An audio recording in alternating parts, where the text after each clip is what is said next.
Saudações a todos, vamos dar continuidade ao nosso modesto, básico e introdutório curso sobre mecânica clássica. Muito bem, então vamos mais uma vez aqui tratar sobre algumas grandezas associadas a estruturas materiais extensas dotadas de massa, para as quais nós devemos definir não somente centro de massa, mas definir momento linear do centro de massa, momento angular, torque. Muito bem. São grandezas que cabem especialmente para estruturas extensas, para corpos extensos, estruturas materiais dotadas de massa e que ocupam um determinado volume no espaço euclidiano de 3 dimensões. Então aqui o torque é definido como derivada do momento linear, do vetor momento linear em relação ao tempo, nós sabemos.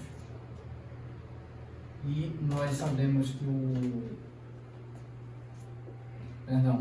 o vetor torque é definido como derivada do momento angular, certo?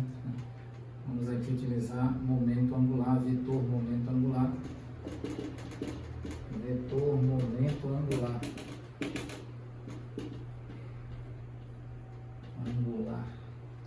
Esse vetor momento angular é definido como vetor posição, produto vetorial com vetor momento linear.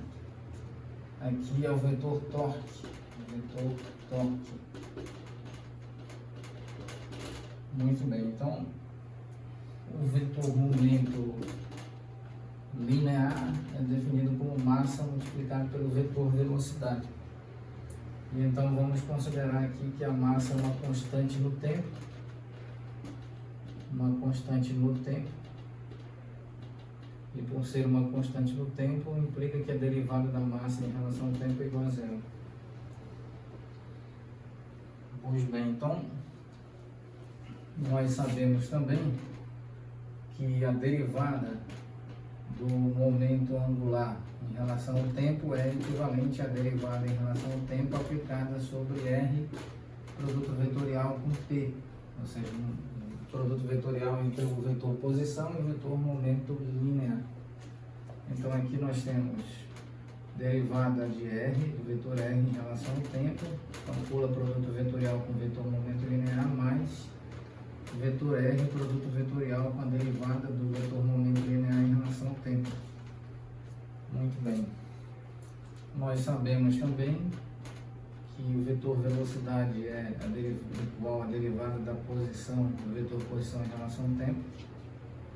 E nós sabemos, com base no cálculo vetorial, que dado o vetor A, produto vetorial com alfa multiplicado pelo vetor A, onde alfa é um escalar que pertence ao espaço contínuo dos reais, esse produto vetorial é igual a zero. Igual a zero vetor nulo. Então aqui nós temos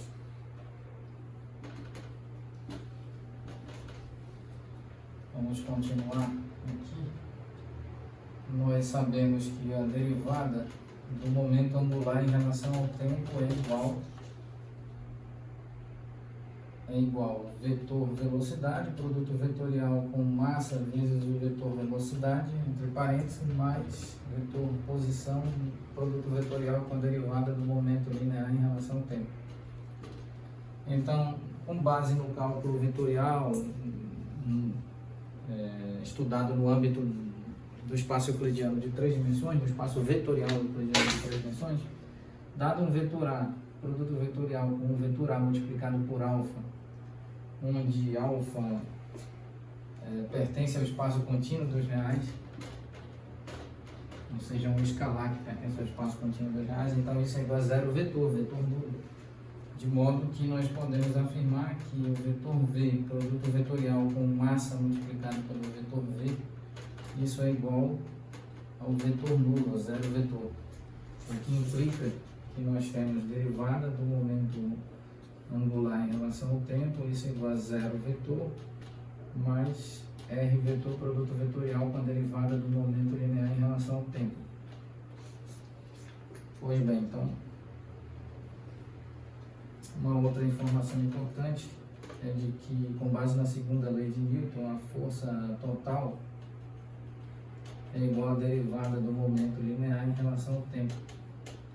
Então nós podemos certamente escrever, vamos escrever aqui o vetor força igual à derivada do momento linear em relação ao tempo, Isso a partir dessas relações é possível prever que a derivada do momento angular em relação ao tempo é vetor R, produto vetorial com vetor força.